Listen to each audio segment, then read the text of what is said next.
ساتھیوں، میں آپ کے درمیان روز کی طرح آپ لوگوں کی خواہشوں کے مطابق شارٹ ویڈیو کے اندر درخشاں اردو کا سبق نمبر 19 لے کر آ گیا ہوں۔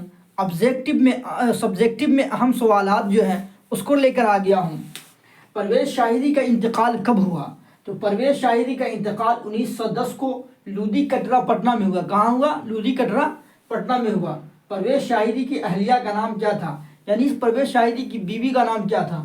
تو جواب پرویز شاہدی کی اہلیہ کا نام فضیلۃ النساء بیگم تھا۔ کیا تھا؟ فضیلۃ النساء بیگم تھا۔ پرویز شاہدی کے کسی دو شعری مجموعے کا نام لکھے۔ پرویز شاہدی کے دو شعری مجموعے کا نام، پہلا کا نام رقص حیات ہے، دوسرے کا نام تفلیس حیات ہے۔ کیا نام ہے؟ رقص حیات، تفلیس حیات۔ کتنے سال کی عمر میں پرویز شاہدی کے والدین اس دار فانی سے کوچ کر گئے تھے؟ یعنی امی اور ابا پرویز شاہدی کے کب اس دنیا سے چلے گئے تھے؟